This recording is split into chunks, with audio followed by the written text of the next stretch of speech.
The market has been very bullish last week. A lot of the narratives that worked well just a few months ago, like meme coins and AI agents, they see another revival. Now, Pengu token never saw a real rally, but that has changed. Have a look at this. That's the performance of the top 100 cryptocurrencies in the last week. Pengu is at number 1, but the virtual protocol, a launchpad for AI agents, is also pumping. So is Bonk, so is the Trump token and Dog with Head. We haven't seen things like this for a while, right? A 140% increase in a week.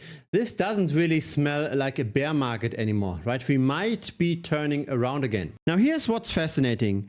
Pudgy Penguins is the top performer among the top 100 cryptocurrencies, yet it's not a trending token on Solana, according to DEX Screener. The largest liquidity pool has a size of 3.7 million, so that would justify being in this list, but the algorithm of DEX Screener hasn't yet picked that up. Maybe this has something to do with on-chain activity. The number of buyers and holders of Pudgy Penguins on Solana is relatively small. There are only 700 wallets that interacted with the token in the last 24 hours. Yet the price went up by 28%. How does this make any sense? We'll talk about this in a moment, but let's first have a look at some on-chain metrics, data that most people are not looking at. Pudgy Penguins has more than 500,000 holders on chain. The exact number is 516,286 wallets, but not all of those wallets are created equal, right? Some of them might just be algorithmic bots that hold a few cents of the token, while other wallets might hold hundreds of thousands of dollars worth of the token. So let's look at this in a bit more detail. Now have a look at this data here. This is the number of first-time traders versus recurring traders for Pudgy Penguins in the last month. And isn't that fascinating? We saw a peak of first-time traders on the 21st of April of this year. However, on the 21st of April, barely nothing happened with the price. What was going on? We also saw a lot of token transactions on that day. Usually we would expect some kind of correlation of trading volume, token transactions, etc.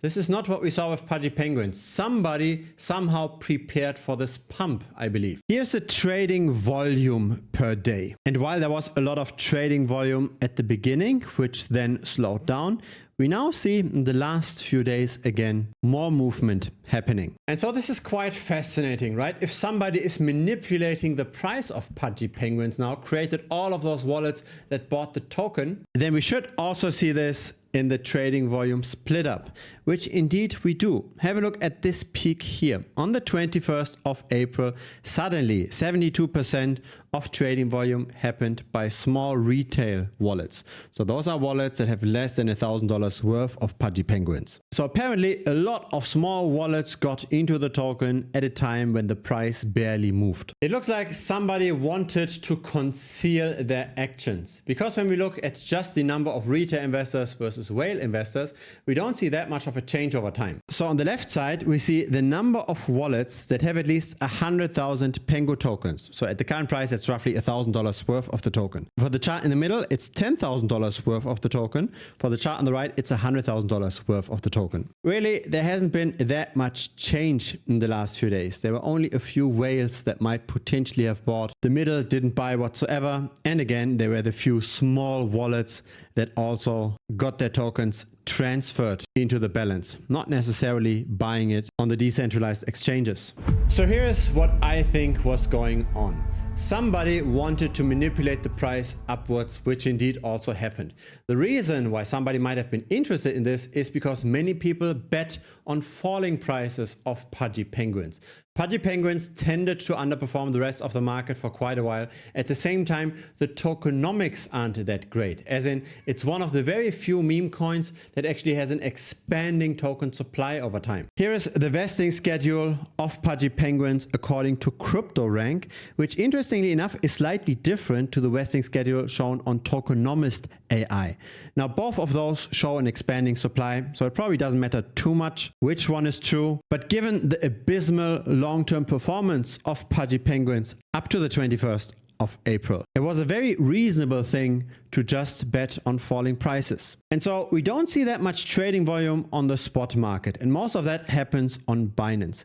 We do see some trading volume on the perpetual futures market though. There was more than 400 million worth of trading volume on the bets on the price on Binance alone. And so that's a game that's regularly been played in crypto. On the one hand, there are bets on the price, but on the other hand, there are also forces that influence the price. So this might be the market makers on a platform. It might be the centralized exchange themselves if they own the token. If you are offering bets on the price, but you have influence on the outcome of where the price is going, that's a money-making machine, right? That's like offering bets on a soccer game, but at the same time, you also bought the referee.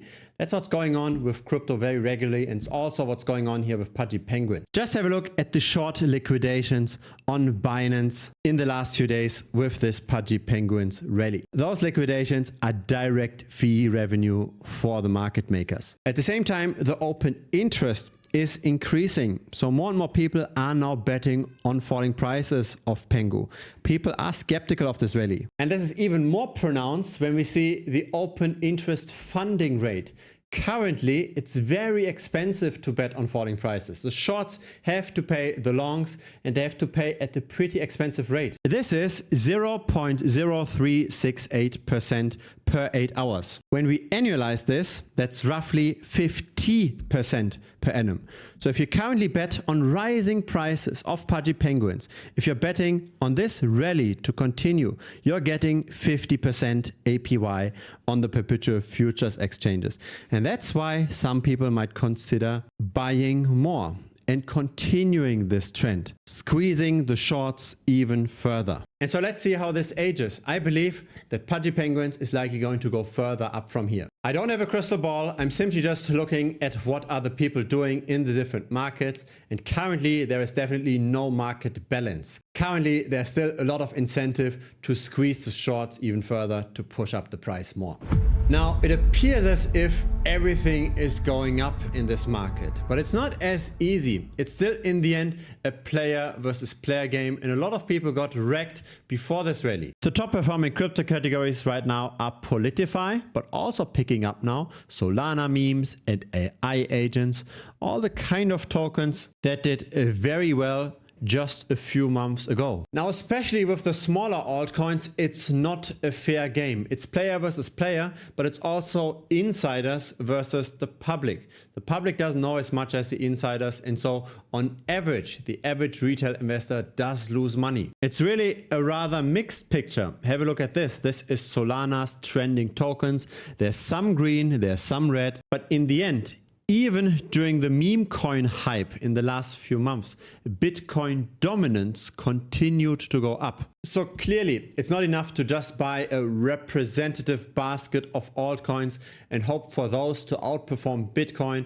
If we speculate with altcoins, we have to be somewhat active. Otherwise, we just go with BTC. BTC tends to do better than most altcoins most of the time. Now, very often the market makers and the insiders, they get away with this, right? For example, the Ohm token crashed by more than 90%, a drop of 4.5 billion.